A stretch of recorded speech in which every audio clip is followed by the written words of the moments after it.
Hey, Carefree Cooks everywhere. It's Chef Todd Moore, exploring the hows and whys behind cooking again. And today, I'm going to show you how to make stuffing for 15,000 people. Okay, here's how we go. Start with 2,500 loaves of bread and What? What's Chef Todd talking about now? I mean, you got to be thinking, gee, Chef Todd, you really lost it, right? The holiday cooking success has finally gotten to you. Why? Why in the world would anybody need to know how to make stuffing for 15,000 people, right? That seems like a useless skill, unless you've had some of the chef jobs that I've had. But the reason I want to show you how to do this is because there's a method, right? Everything comes down to the method. There is a method that making stuffing that works for any number of people, and it's quicker, it's easier, it's tastier, much better than following a bunch of written instructions on the back of a box, right? So what I want to show you is how to make up your own original dressing this year, because all of holiday stuffing or dressing or stuffing, what do you say in your household? I had a lot of problems with this, finding which one was more used. Do you say holiday dressing or do you say holiday stuffing? Is this an American versus UK thing? I don't know. I use them both interchangeably, dressing and stuffing, but nonetheless, all of them, whatever they're called, they basically come down to 4 elements, and I have a 4-part plan that I can share with you to start riffing on it, making up any that you want, because it all comes down to the crumbs, right? What kind of bread-ish thing you use, the aromatics, what kind of onions, celery, carrot, peppers, things like that. The liquid that you'll be using, milk or broth or even juices, and the fat, what you render, whether it's sausage or oysters or giblets or any of those things. So when you know how I think about cooking, I bring it down to basic categories, and when you can categorize this and say that, wow, today I can use saltine crackers with peppers and deglaze with milk versus, you start to open up an entire world of things. So this is one of my final tips, because Thanksgiving week is coming up here in the US, but look, holiday cooking is not over just because the Americans have eaten their turkeys, right? I mean, we're going to go on for months, and this is a tip that you can use above and beyond turkey for anything on any continent, no matter whether you call it dressing or stuffing. So let's get started. First, we've got some knife skills that we've got to apply to our ingredients, because the first thing I'm going to do is prepare.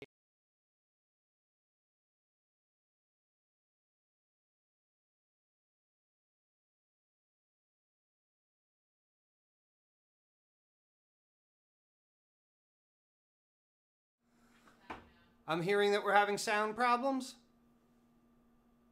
Can you hear me?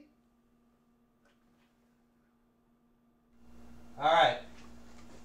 We should be good now, right? So we're in the middle of cutting this onion, and evidently I lost my microphone, so the live technical issues. But I've cut the onion from root end to blossom end, and this gives me a flat surface to work off. Bringing the onion to the edge of the cutting board, and starting at the heel of the knife, I pull the knife through once and make this first horizontal cut in the onion. Just on top of that, 2 more times, 2 more horizontal cuts in the onion. Then with the tip of my knife, I'll make those vertical cuts. So now I have this checkerboard fashion in the onion, and with our tip fulcrum method that we've learned in web cooking classes, I'm going to run the knife against the knuckle of my left hand so that I can cut the onion in precise increments. Okay, so diced onion is the first thing that we need.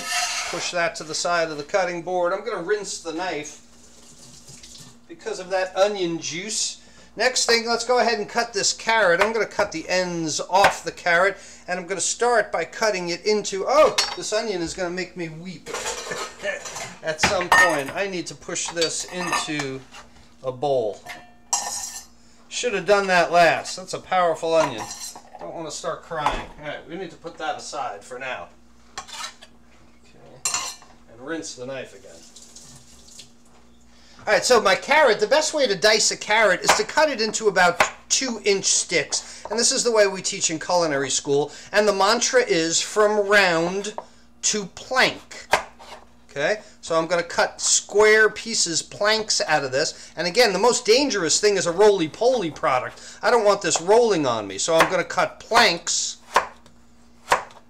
out of the round.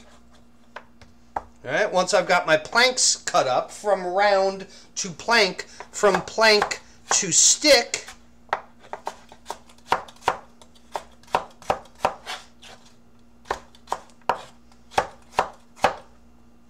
and from stick, right, round to plank, plank to stick, stick to cube. Let's put that back there. Turn those aside. Let's do the same for these. From round to plank. Here's my plank. Make square, flat planks. From plank to stick. From stick to cube. All right, my culinary students hear this over and over and over again. Round to plank. Plank to stick. You're going to be saying this in your sleep tonight, I think. Plank to stick. Stick to cube. All right, so there's our carrot. Next, our celery. Celery's kind of U-shaped, so it makes it a little weird. I don't usually use the tops of the celery. Certainly the leaves are bitter, but the same type of thing. I'm going to go ahead and cut this into three segments, then cut in the middle of that U shape. So now I've got my planks, in essence, something that's flat. I always try not to cut something round that could be moving on me. All right, so there's my planks. From planks to sticks, let's cut each of them in half. Now, I know in the past I've said be very careful about this, right? Consistency of cut is consistency of cook. And if you're doing a nice saute dish or a stir fry, yeah, that's extremely important. But, you know, it's not as important in this instance, and I'm going to tell you why in a minute. Once I cube up this celery like that, a few that I missed. Okay, so here's our trinity, right? Here's our mirepoix of celery, onion, carrot. We're going to start with that for today. And there's a reason why I'm randomly chopping. You know, if we're going to do a saute or a stir fry, and those things are going to be immediately visible to us, it's a lot more important that I practice a consistency of cut is consistency of cook. But you're going to see what we're about to make is going to be a little bit more like a stew or a casserole. These things are going to cook for a long time, and it's just not going to matter. They're all going to turn to mush anyway. So this is a cool thing to get your kids to help you with, right? Get them involved in the kitchen, because the time spent in the kitchen, I mean, it's holiday time, right? The time that children spend in the kitchen, I'm heating up a pan here. I'm going to need a little thing of water to test the pan. You know you never forget it, right? I mean, I've taught hundreds, thousands of people on a professional level, on just home cooks everywhere, in person in my cooking school, online. I talk to a lot of people, you know, and they're always telling me about how wires are falling down. They're always telling me about these instances of cooking with grandma or cooking with mom, or they remember making cookies. I'm sure, do you have a memory like this? Do you have like a first introduction to the kitchen memory? Because this is the type of thing that sits in your head and you never forget it. Ah, our pan's ready, huh? Okay. And this is really, really important. And holiday time, Thanksgiving time, holiday time anywhere around the world is a great time to bring your kids into the kitchen and start building these family bonds. All right. Let's get back over here to the saute pan, okay? We'll just go right a little bit. Now, when I was talking about my four basic parts of any stuffing that you can make, one of them is the fat. And this is the point at which you would be rendering fat.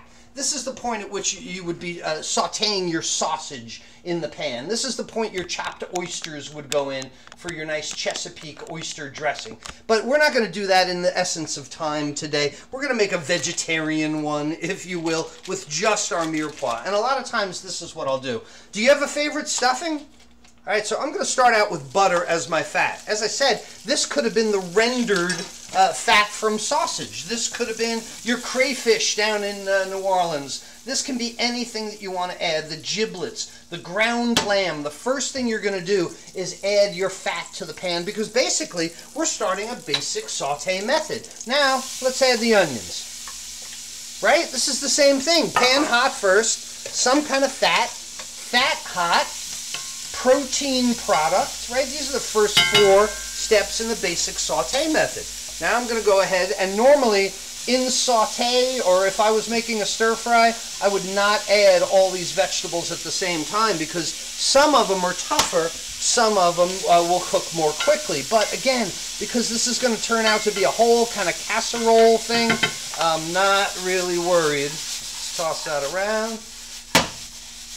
I'm not really worried about the consistency of them. And now, I don't really want to brown these items. I want them more to steam in their own liquid than anything else. So what I'm going to do is put the lid on there and lower the temperature a little bit and let the natural moisture of these items come out.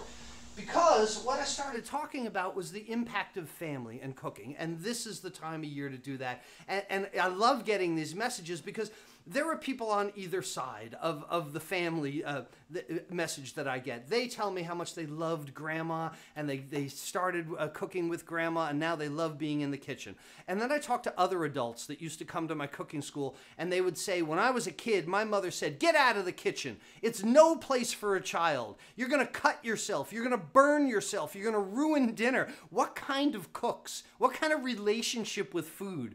Do you think the people that were told that the kitchen is dangerous and you can hurt yourself and cut yourself, you affect kids into the future, but it's never too late, right? You can always become a carefree cook. I'll tell you, Corey is one of our carefree cooks, and he wrote me an amazing story this week. Corey and his wife have been working on a house, right? They've been getting our mirepoix soft. Corey and his wife have been working on a house. They're selling a house. They're renovating it. They've been working hard. They've been working on it for a long time. And this means long nights, you know, and very often they're there, they're putting the finishing touches on it. And the one particular night that he told me about was when they were really running late and they had forgotten about their daughter. Their daughter was at dance class. And the other side of it was the daughter was saying, oh, I'm so hungry. I'm really excited to get home and eat. And Corey on the other side is like, oh, you know what? We'll order pizzas. We've been working so hard. We've been working on the house. We'll order pizzas, and our daughter will just love it. What kid doesn't like a pizza, right? So they get home late. The daughter says, I was telling Grandma. I was just on the phone with Grandma how great your cooking is, Dad. How you've been just like whipping up these amazing meals, and I'm so excited to see what you're going to whip up tonight. And Corey says, well, I brought home pizza. I thought you'd be excited about pizza. And the teenager, right?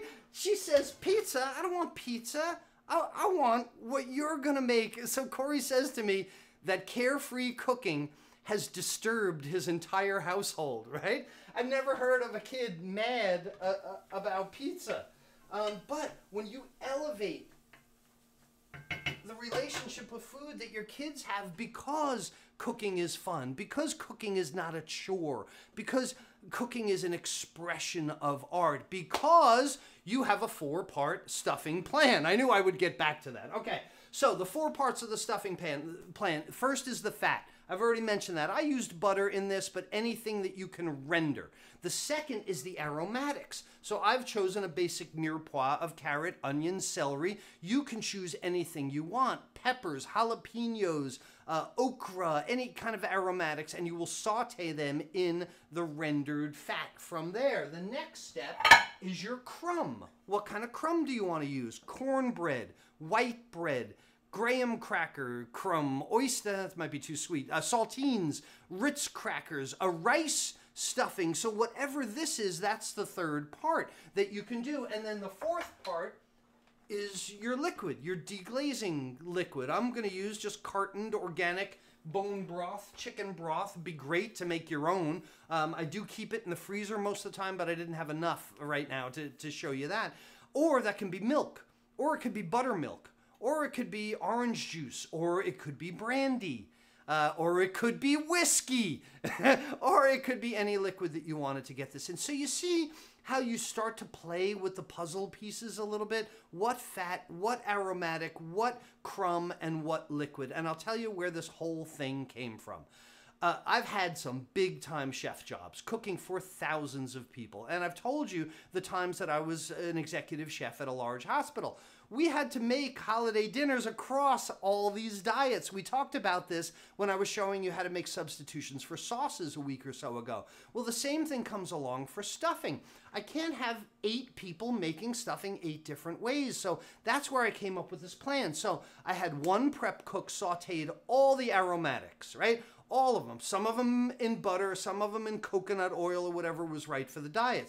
So we have this big pile of sauteed aromatics. Then we lay out the crumb. This crumb, cornbread crumb for these people, rice crumb for these people, saltine crumb that went with this dish, and so on. And then somebody comes along and dishes out the aromatics onto all the pans. And I'm talking a speed rack, which is like 20 shelves on wheels. So you dish out all the aromatics. Next, somebody comes along with the liquids. Boom, boom, boom, boom, boom. And then comes the time that you can really start tossing them up. And that's our next step here. So let's move back over to the cutting board. And there's our crumb, right? Our aromatics are just about done because I want to keep them moist, right? So here's our aromatics. I didn't want them to brown up. I wasn't trying to create a fond in the bottom of that pan, but as you can see, I did.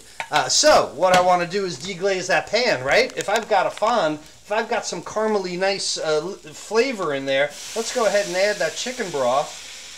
And this is so much different than cooking in a basic saute method, because deglazing in saute, you want it to all evaporate. Everything evaporate. What we say is reduce au sec and evaporate everything until it's dry. Making this 4-part stuffing plan is entirely different because I want it to be wet. I want it to be like a soup, because then I'm going to pour it over this, right? My crumb. So let's go ahead and start adding the seasonings that would remind you of Thanksgiving. First is thyme, and I add a lot. Again, if I were seasoning for saute, I'd be very light with it, but this is going to be a whole casserole of crumb, so I'm going to be really heavy with it. Some rosemary as well. Rosemary quills are really tough, but again, this is going to cook for a long time. Sage. Thyme, rosemary, sage is what I'm using. Black pepper. And the other thing I will not do is add salt. There's an opportunity to add salt later. The turkey is probably going to be salted. The potatoes are going to be salted. So we're going to leave salt out of this for now, out of the stuffing. Plus, salt has an osmotic effect. Salt draws moisture from things, and the more salt you put in your stuffing or your dressing, the more it's going to draw the moisture from the turkey. So now I've got this tea, basically. Look at this. This is a aromatic chicken stock and herb tea. I don't want to reduce it any further because I want all this liquid. So what do you think we do in the 4-part stuffing method? That's right. That's all you have to do is add one to the other and mix. And this is the point that you can really get involved in this. If you let this cool a little bit, it's hot now, but you can get your hands in here. Ooh, still too hot, and mix it up. So once I get this all kind of mixed, oh, and it smells like Thanksgiving. You should smell all that thyme and sage in there. Oh, smells like the turkey's already in the oven. Okay, so that's all I'm doing is letting all that crumb absorb that bone broth, that chicken broth, and create this method. Okay, so now that I've shown you a simple saute with the rendered fat of your protein product, or a butter like we did, or coconut oil, whatever's right for your desires or diets, then your aromatics. You want onions, peppers, carrots, celery, shallots, anything that you can think of. A liquid, a deglazing liquid, so that it raises whatever you've got on the bottom of the pan. But here's where it differs from saute. We want to make a soup, or like a tea, like an herbal tea that then gets poured over your crumbs. So you see how fast that was? I did a little bit just because I was demonstrating for you, But now you know that you can make two different kinds of holiday dressing.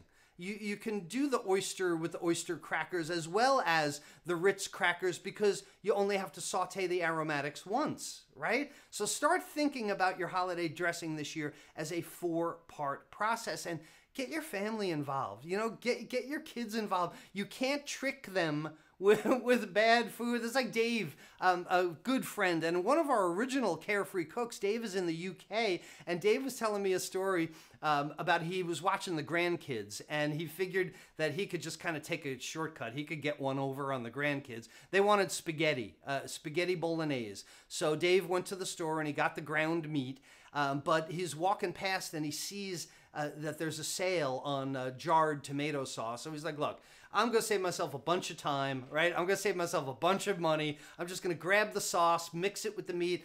Kids, they don't know, right?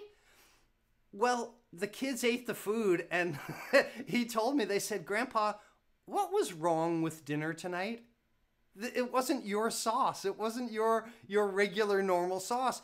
You can't fool them. Once you give kids good food, once you introduce them to the kitchen, once you get them as part of your holiday heritage and working to make the cookies or show them the stuffing when it all cools down, get their hands in there, this lasts a lifetime. And that story cracked me up because they called him out. Like, don't listen, man, I know you can cook really well. Don't take the shortcuts with me. That's what the kids were saying. So is this something that you think you could do? Just being able to choose a crumb, some kind of bread, an aromatic, a fat to render, and a liquid. And you put it that way, that's what Carefree Cooking is all about. Now you start going, oh my goodness, I could make a cornbread and orange juice stuffing for a pork loin. I think the juice and the cornbread and pork, it would be great. So now you've got a puzzle to put together. All you have to do with the confidence of a method is start to put your own creativity on it. And that's what Carefree Cooking is all about. I hope everyone has an amazing holiday here in the US for Thanksgiving. We have got so much more cooking to do all up through New Year's, and we're going to be together on it. Now, you know, if you're looking for a plan, a simple 5-step plan for reducing your stress in the holiday kitchen this year, to be able to plan, to execute, to plan out all your dishes and serviceware and all the things so that when the day comes, you're a guest and not the caterer, you need to take my free class. It's a holiday cooking success class, and all you have to do is go to webcookingclasses.com/turkey to see when the next class is. Chef Todd Moore reminding you that there's a method to your holiday cooking success. We'll see you soon.